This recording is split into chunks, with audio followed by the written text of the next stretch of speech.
Good morning, everyone. Thanks, Darren, and to the Healthcare Leaders of New York Board for inviting me to speak today. It's an honor to be here with you, looking out at this crowd, which is the true interwoven fabric of leaders and managers and students and community members that make up our beautiful city's healthcare ecosystem. At every stage of your career, as I look out and saying hello to people from students to CEOs and board members, those who carry one of the toughest, most important responsibilities in our city, leading healthcare. I want to talk to you today about leadership, just touching on, Darren's here in the context of value creation and getting back to basics.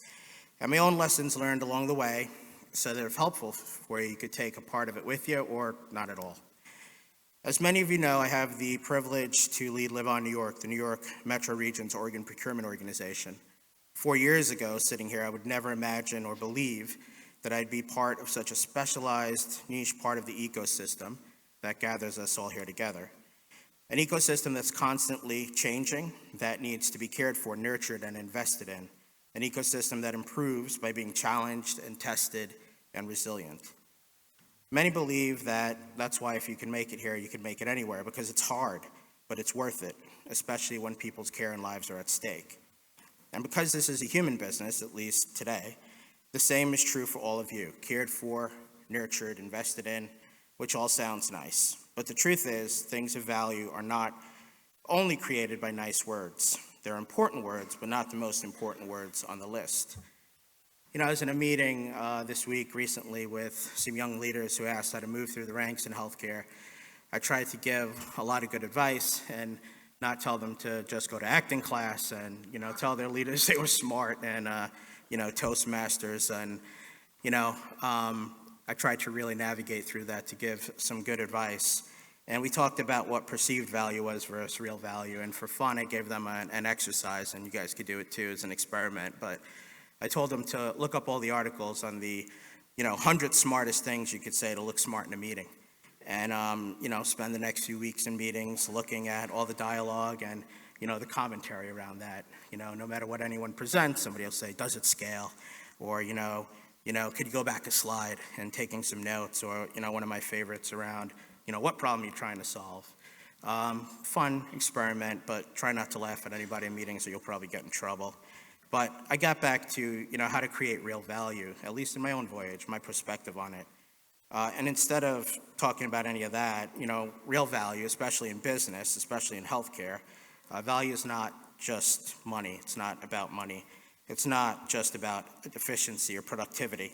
Value is the difference between what something costs and what it's worth. In other words, it is what people gain because of what we do. In healthcare, that means lives saved, honored, trust built, hope restored. That's real value. But, here's the truth. Creating value is not easy. It's not neat. It's not comfortable. It is forged through pressure, conflict, and courage. We like to imagine leadership sometimes as a climb upward, a calm climb upward. But real leadership looks more like forging metal of a blacksmith in their hands to make a piece of jewelry, a sword, or a piece of art. It's hot, it's noisy, it's imperfect. Because to create value, you have to take raw material, raw emotion, raw ideas, and raw disagreement. And you have to shape those things into something strong and meaningful, something that could last long after you're gone. You've heard this saying, iron sharpens iron. So many people get that wrong. They think it means to surround yourself with familiars who are going to tell you everything you want to hear. So you could get out of the room, so you might stay favored, so you could get promoted, rise through the ranks. And that may be true depending on where you are. And the truth is that creating value is really not a gentle process. Iron sharpens iron is not a gentle process.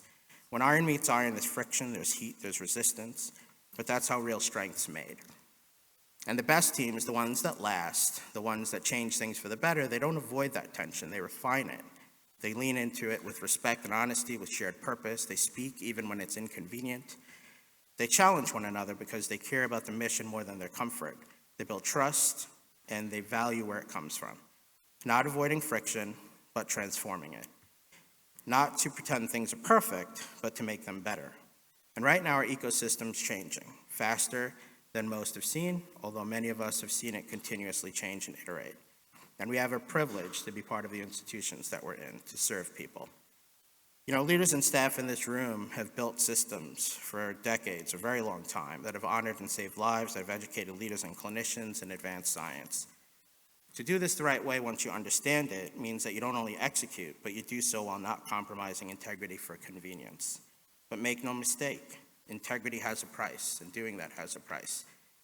It costs opportunities, it costs friendships, it costs mentors, but true leadership, it's not just about popularity. Unless you're a TikTok influencer, then it could be about popularity. But in healthcare, when you refuse to compromise integrity for convenience, you often make something unshakable. A culture where people know what's right, they do the right thing, and have the courage to do it. You know, let me share a story for those of you who don't know about LiveOn, just one that's close to my heart as a born and raised New Yorker. You know, not too long ago, just 4 years ago, LiveOn New York, the organization responsible for organ donation in the New York City metro region, was struggling. It was the lowest performer in the country. It was less than a year from closure when I arrived by CMS. And, you know, after leaving about 22 years in the hospitals to answer the call, close friends, colleagues, mentors, you know, some of the same people who brought me on, they met with me and said, look, don't go too hard here because you'll fail. There's a couple reasons that you'll fail and that the data supports. Number one, there's no organ donors left in New York. We met our max, we're at our cap. Number two, blacks and minorities do not donate their organs here. Number three, upper age limit patients, elderly patients' organs are overlooked and unwanted. Number four, New York's just too sick. Too many comorbidities, too many diseased organs with comorbidities. Those organs aren't transplantable. But in listening to that, I knew something, and I reflected instead of projected. Looked at myself, my career as a critical care nurse, starting my career at NP through 15 different roles as a leader, 2 schools, 3 academic organizations, and I realized that we had not invested in organ donation in New York, and that I was the problem. And if I was the problem as an N of 1, was that true, that it was an investment issue, that it was a community issue, an educational issue, that we needed to get out there? As a minority of West Indian descent, you know, I had an uncle call me and say, congratulations on becoming the chief body snatcher, right? I mean, the culture here compared to other states and cities, you know, when our staff enter a hospital, only 13% of those they approach are registered donors. That's in contrast to 70% in some of the cities in the Northeast, right? So it's tough. And we put a lot of stress on the people in this room, the leaders in this room, and 100 hospitals, 13 million lives that we serve. You know, but people, not policy, they decided to change that story. And, you know, because of reflection and not projection, but looking at the failure, looking at the data, going back to basics, going to the late 1970s and early 80s, when the thesis was made around why organ procurement organizations exist, it was fascinating to me because we'd gotten far away from it. We'd lost our way, not with malintent, but out of ignorance, and I'm talking about myself. I was that nurse that did not want the organization I now lead to enter that room 25 years ago. I was that administrator who definitely didn't call LiveOn New York when I was told to. I was that person in the community who believed 50% of the urban myths and legends and everything I watched on TV. And I could tell you that was even only 4 years ago. I know better now. So we transformed how we approach donation in the streets, boots on the ground, in the communities, meeting families where they were. It remains imperfect less than 4 years later, but in their grief and their fear and their love, we met with them. And we gave them something powerful in return, an understanding, a meaning of legacy. We put an unbelievable amount of stress simultaneously on our ecosystem to do that, and the data supports that. It's data we could celebrate, but it is iron on iron. But with that stress, with the iron on iron in the fire, and with the resistance and through it all, today, here's where we stand on those 4 items that we were told about, the 4 items that the data supported, the 4 items that people that mentored me, people I respect, people who were academics, told me was true of New York. Number 1, there are no organ donors left in New York. We met our max. 36 months after that statement, there was a 70% increase in organ donation in the New York metro region.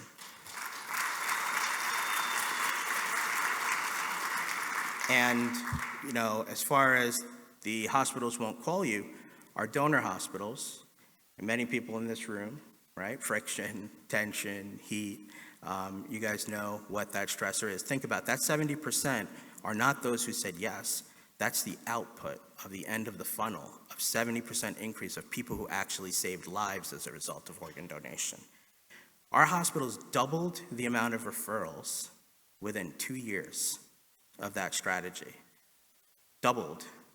And today, our staff monitors 5x the amount of patients at any given time from the time that those statements were made. So there were organ donors in New York, and they wanted to have a legacy to give to others. Number two, Blacks and minorities do not donate their organs. Today, New York, LiveOnNY New York, and all of you lead the nation. We are number one in the United States of America in honoring Black organ donors. And despite what you read, greater than 60% of the organ donors in the New York City metro region are minorities, and the downstream impact of that to the transplant recipients, 64% of them are minorities around the nation.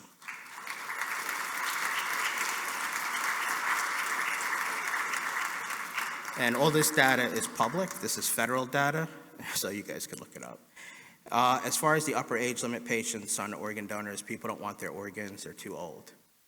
LiveOnNY New York, your New York, that was last in the nation 4 years ago, leads the United States of America in honoring geriatric organ donors. Geriatric organ donors, whose organs, gifts of life, saved lives. Not those who said yes, those who actually saved lives. Number four, the New York patients are too sick. There's too many comorbidities, diseased organs. Today, we, LiveOn, the New York metro region, leads the nation in the placement of high KDPI kidneys. We are number one in the nation, the placement of kidneys that would otherwise be discarded and thrown away. So many of you were on the other side of that. I came from the hospital systems. I understood it. I understood what I did not do for 22 years. Many of you are on that other side, that tension, that challenge, that exchange. But we had a choice to make. Did we want to look at the research and take 7 to 10 years to make change? Or did we want to do it as quickly as we could? And that output, and you coming together to meet us halfway, and we have a long way to go, that's what saved over 4,500 lives. You know, if I didn't believe that, we would not have been able to honor this many donors. So lives are being saved every day, right here in New York, because people believed in the power of integrity, empathy, and purpose-driven leadership to create value. Go back to the basics. They got it right in 1982. That transformation didn't happen because of new technology. It happened because of renewed values and the fact that the thesis and basis for the organ donation industry in the 80s, late 70s was right. Nothing we did was innovative. Nothing we did was magical. Nothing that we did was extraordinary other than going back to the original intent of what this was supposed to be, the way it should have been done 50 years ago. It happened because a group of people in our communities said yes. The gap was filled in for them, like it was for me just 4 years ago. Again, 4 years out of 25, 26. And our donor hospitals met us there, the staff, the nurses, the physicians, with great tension, with great expectations.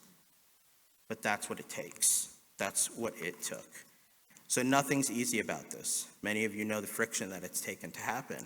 But 4,500 people in those 36 months were given a second chance at life. 4,500 people got off the wait list because donors in New York said yes. Thousands of those people were honored. That 13-year-old young man, executed not long ago. Remember, the impact of this down in our communities is that that mother could walk around that community for the rest of her life, and her story will be, her son was shot in the head. Or it could be, her son saved 6 people's lives. That is what we've been able to do, all of us, in meeting each other, iron versus iron. That is what back to basics can look like by focusing on your true north. Not for title, not for the boardroom, but for the lives touched in every decision we make. So to every person here today, in a city that never sleeps, in a system we all know never slows down, remember that you're not just students and workers, managers, or leaders of complexity. You're builders of value. It is easy to destroy and knock things down. It is hard to build. Your decisions echo through the lives of people you may never meet, and your courage and integrity, your humanity, ripple through generations. We stand in an interesting moment in New York. You'll hear from great leaders today around how we're managing through that. But we stand in this moment where we can once again, because it's been many times, be redefined by our challenges, or are we born by our character and integrity and resilience? So let's choose the latter. And let's never forget, regardless of all the complexity that we talk about, everything I said and everything you do and we hear about today, the most advanced and complex system in the world still depends on something profoundly simple that you all have, that you didn't have to learn, that you were born with, the human heart. Thank you.